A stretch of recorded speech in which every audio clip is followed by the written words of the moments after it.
Thanks for listening to Gossip with Celebrity, brought to you by Celebrity.com. This week, we talk about the Royals. We end with our weekly feature, The Comments of the Week. The stories, photos, and tweets we talk about can be found at Celebrity.com/podcast under episode 162. Hi, I'm Katie, the founder and editor of Celebrity.com, and I write as Celebrity. And I'm Chandra, I'm the head writer for Celebrity, and I write as Kaiser. So we were off like a couple more weeks than we had planned. I pulled out my back walking the dog, and I was kind of miserable for a few days, and it was hard for me to be motivated. And then I got the COVID booster, and that wiped me out. But everybody should get their COVID booster. Like, it's way better than getting COVID because, you know, it's like a week versus over a month if you get COVID. Yeah. Did your arms hurt like crazy? Mine did. Yeah, my arm hurt really bad. I was super tired. I just felt like blah, and I couldn't work out or do much. Well, it was mostly 3 days, and after that I was just tired. But it was a lot. And, you know, I'm 50. I'm going through menopause, and I am so hungry all the time. It is no lie. I remember seeing Viola Davis on a talk show saying how hungry she was and that she's grumpy as hell. And it's exactly how it is. You're, like, mad and hungry. I've started to get like these weird hot flashes. Oh no. I'm 5 years younger than you. And I'm like, is this like a menopausal hot flash or is it just like my weird body? Because I always run really hot. But like I've gotten to the point where like in the middle of the night, I kick all the blankets off for like an hour. That sounds like it is. I haven't been getting hot flashes yet, but I can tell I'm going through the hormonal changes for sure. It's a lot. And it's hard for me, though, because I also am allergic to everything. So I'm like, is this a hot flash or did I eat something bad? Or I don't know. Oh, I just got an email from Nancy and she's like, where's the podcast? Where's the podcast? It popped up on my screen. Hey, Nancy, thank you for caring. And somebody else sent me an email about it, too. It might have been her. But sorry, it's on our schedule. Mostly me being lazy, but I always feel like no one's really listening to this. That's how I approach it. I was like, you know, we're just doing it for like the two of us. I look on YouTube and we have thousands of views, and then I'll look at like some pretty good music artists and they don't have that many. I'm like, how are people listening to us over them? It's just because we've been around a long time, I think. But yeah, I look at other YouTube channels and I'm like, why are we so popular? What did we do?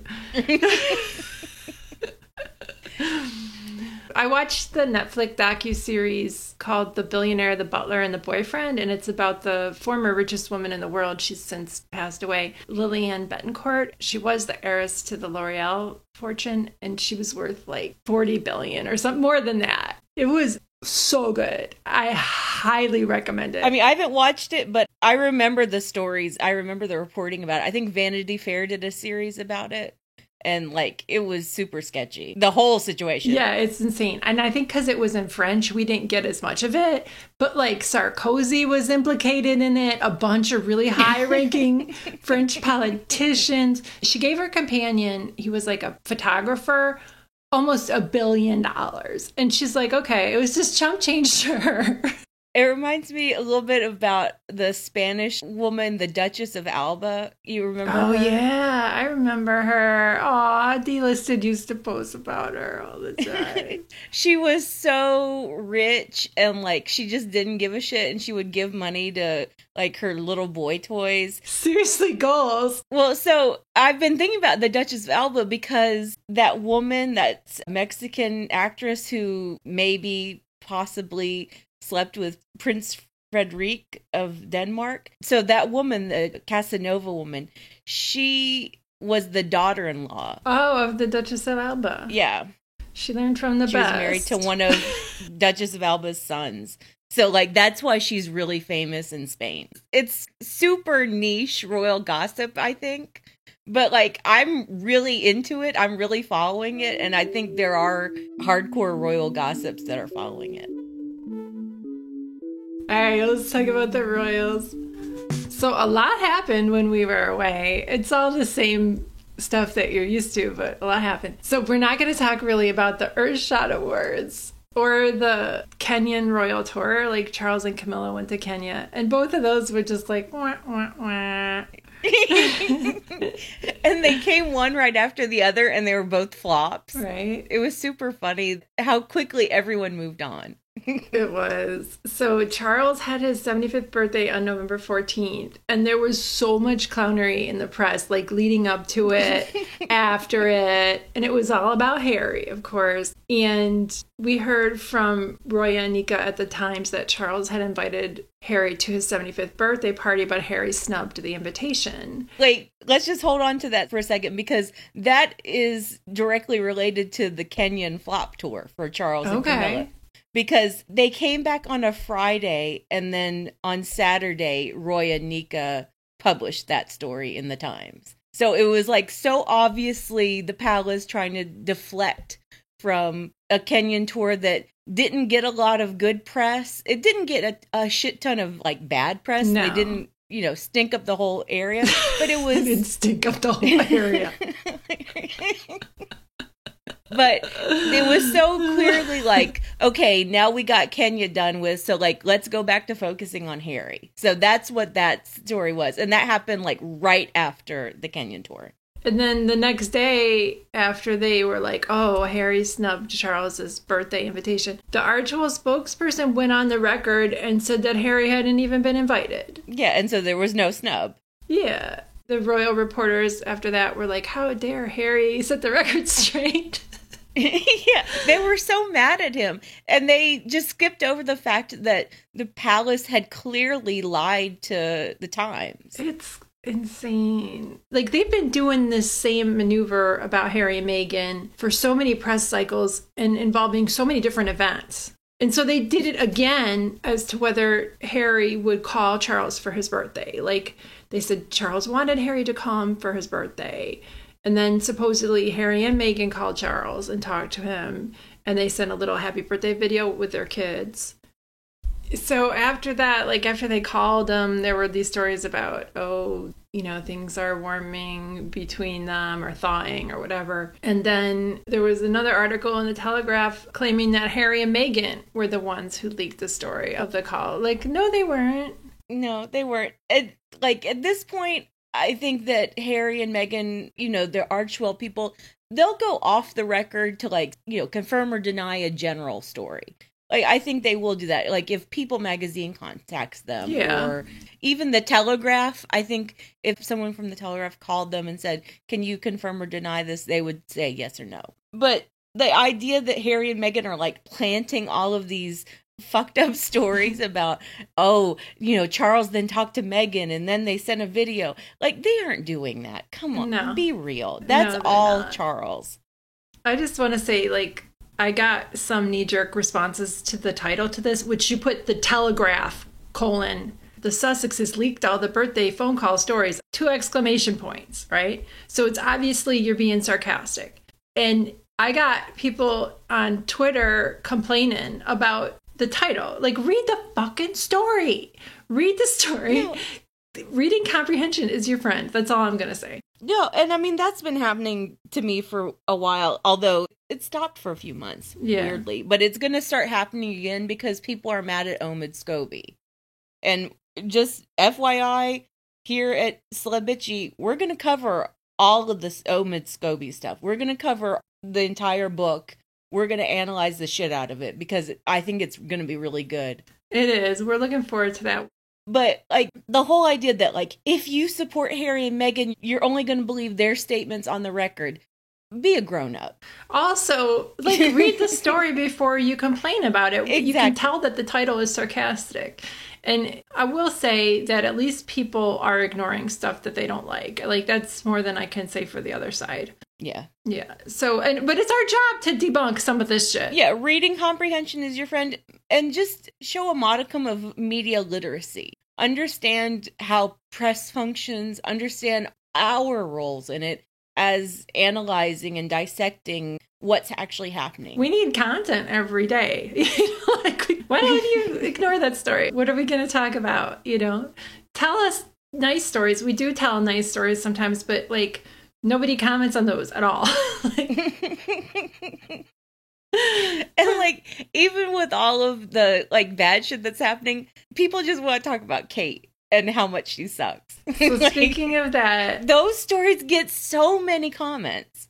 So yeah, speaking of, she had this big speech at this symposium for early childhood or whatever, and they previewed it in the Telegraph, ahead of her speech, and made it sound like it was groundbreaking.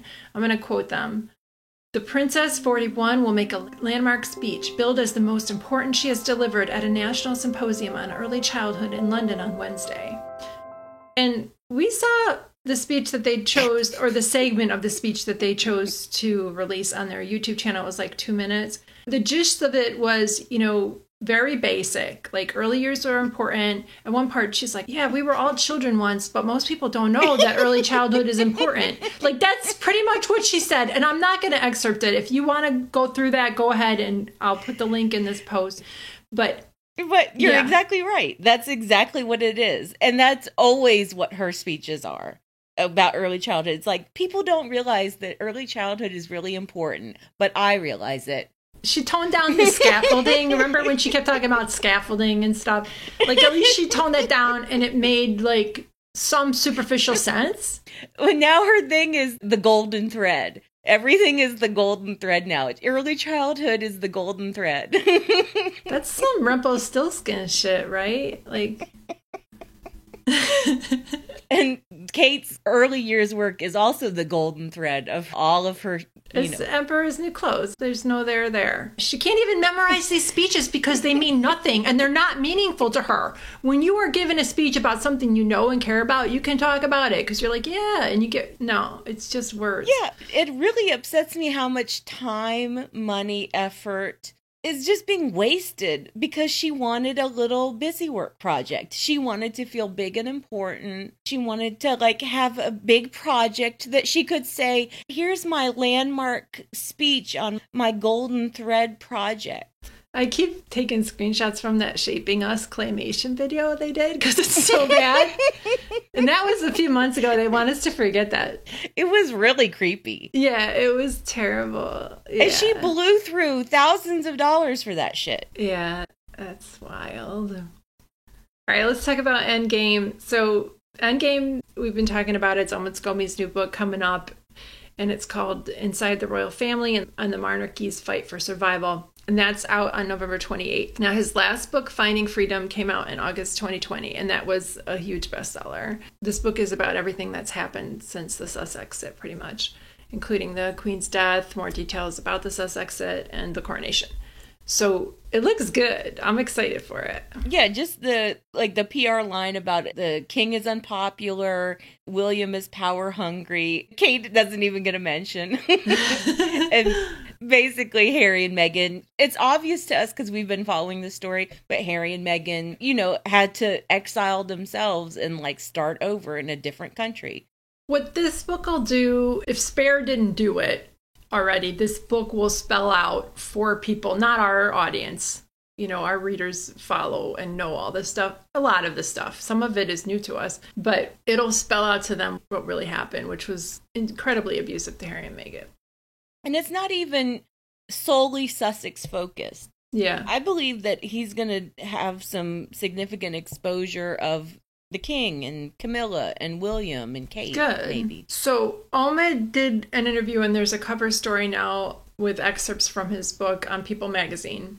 And one of the first stories you covered about that was about how Harry's family treated him after the Queen, his grandmother, died. And we've heard some of this before, but not the full extent of it. William didn't text Harry back. We've heard that Charles banned Meghan from Balmoral. And we knew that in real time. Yeah. Because the palace was leaking about it. Because they were proud of that shit. They were proud of it. The new king, just hours into the job, was authorizing all of these briefings to the Daily Mail and the Telegraph about how he, called Harry and said, you can't bring your wife. You need to come alone. And this was after they refused to hold up the news of the Queen dying. So Harry was on a plane when the Queen passed away. And they wanted to tell the press before they told Harry. I read it as kind of okay, this part is old news because Harry addressed it in Spare as well. What happened is that there was so much confusion in the first hours when the Queen was still alive and Charles called him to tell him to come up to Balmoral. And then Harry was trying to make his own arrangements of flying up to Balmoral. In those hours, Charles called him again and said, don't bring Meghan, because the Sussexes had already released a statement saying they're both coming up to Balmoral. So that was what was happening when they were in Frogmore Cottage. Finally, Harry found a private plane going up to Scotland.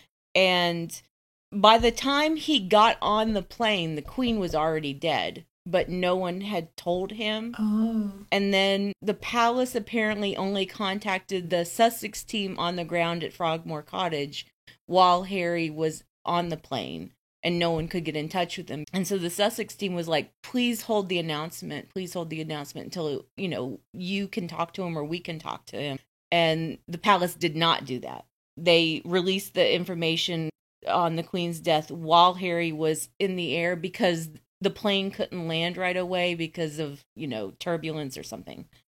The press did claim that Charles told Harry about the Queen passing away, but he did not. Yeah, and Scobie was calling that out, that it was a real obvious palace lie, and that Charles should have at least seen his son or talked to his son when Harry arrived at Balmoral, but Charles and William had already left, which is what Harry said in Spare as well. Yeah. And so Scobie, in another segment that you excerpted, he wrote that William sees Harry as a defector and thinks he's brainwashed by therapists, which has been in the press before, because that's exactly what they said about Harry, and that he's so California and self-important. Yeah, William's friends are constantly saying that kind of shit to the Daily Beast. Like, I don't know Tom Sykes' connections to William. I know he has a lot of aristocracy connections. Yeah. He must say that to a lot of people, that Harry's so California, that he's been abducted by therapists, like all this. That's such a abuser bullshit line, like to blame the therapist for realizing that you're an abuser. It's their fault that he doesn't put up with my abuse.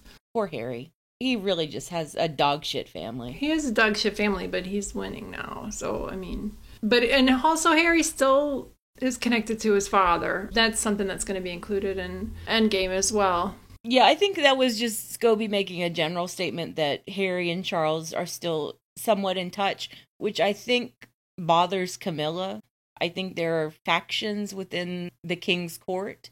Yeah. I don't think Camilla likes that Charles and Harry still communicate at any level. Oof, that woman. Yeah. And then, like so many other instances where Harry and Meghan breathe, the Daily Mirror is claiming that Scobie timed his book excerpt release to overshadow Kate's big speech. Like, yeah. Right now, the royals are panicking. I thought that they would. I thought that they would be panicking well before now. I guess they were just like waiting to see how bad it was going to be. It's going to be bad. Yeah. Good. And we have The Crown coming up as well. And I didn't put that in our outline, but there's a lot that they're going to freak out over about The Crown too, if the past is prologue. Yeah, right now Charles isn't too panicked. Like, he's just sent out, a few people to like say this never happened, but it did. Yeah.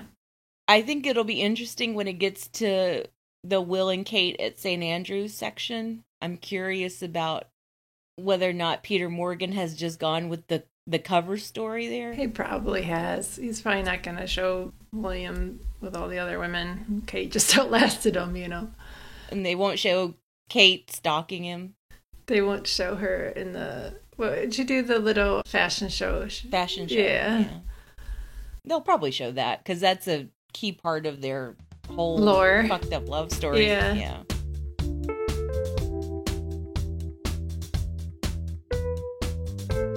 All right, let's move on to the comments of the week. My comment of the week is from the story about, so William apparently has told a lot of people that he thinks the Sussexes are oh so California and they're real self-important. And commenter Berkeley Farm wrote, "M Californian, they hate us because they ain't us." It reflects badly on one of the world's richest and well-known men, raised in London, the Eternal City, that he's pissy about that. You got handed so much, brother. Roll with it and be happy. It's wild. Like, these are the most privileged, catered to people in the world. Like, all they need to do is find some good charities and do good work. And they're just so mad that Harry left. Right? Yeah. It's really insane how they are still so mad about it. They have 4 years later, like a life that people could only dream about. I mean, it's probably harder and not as great as it seems, and their castles are drafty or whatever. But like, I'm sure it's great in a lot of ways. Yeah.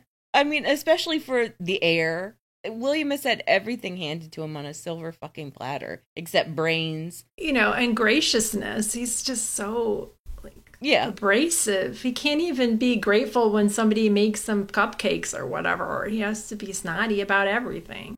Yeah, he's just rude, unpleasant, stupid, lazy, ugly. Tell me what you bald. really think. I could keep going. I like when you called him Lurch today. He did look like Lurch. Like, he looked like Lurch in every one of those fucking photos in Manchester. Man. So my comment of the week is on your post with Travis Kelce's old tweets, where he's just like super happy to go to Olive Garden and to look at the moon and stuff. He fed bread to a squirrel and he thought it was the best thing ever. And he spells it Squirle, like squirrely. And Jane said, I don't think I could enjoy him more if he were a fictional character created entirely for my own amusement. He's like very much a golden retriever type boyfriend. He seems really sweet and nice. Yeah, of course, like I fucked up that post because everyone's like, why aren't you going to talk about all of his evil tweets? Because the general consensus was that most of the tweets were really good. And I didn't see the bad shit until after I wrote the post. I didn't see it in other coverage as well. Like he said, women shouldn't be bigger than you or something like that. It seemed like a little bit fat phobic. But also, he was a college student in, like, 2010. Like, give the guy some grace. Like, he was an idiot football player in college. Did you see what he wrote? Was it terrible, or? Some of it was sexist, but, like, sexist in the bro, fratty college way. He said the R word. Oh. Or tweeted the R word once. Oh. But what happened is that someone finally clued him into the fact that the Swifties were going through all of his old tweets, and he had someone clean all of that shit up.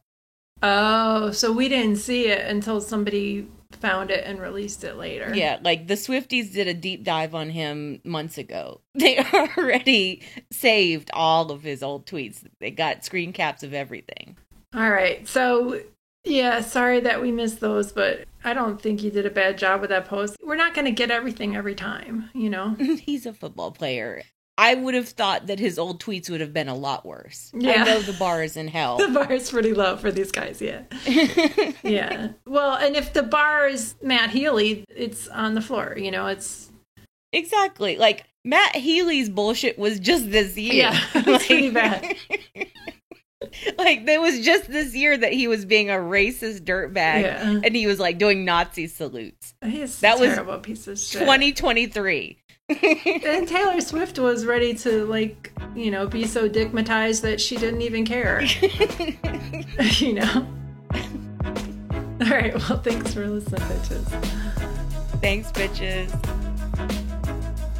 Thank you for listening to the Celebrity Podcast. Please rate, review, and subscribe wherever you listen. If you like us, please turn off your ad blocker when you visit our site. You can text us or leave a voicemail at 434-218-3219. Our music is from AA Alto, Maiden, and via Premium Beat and Sound of Picture. Thanks again.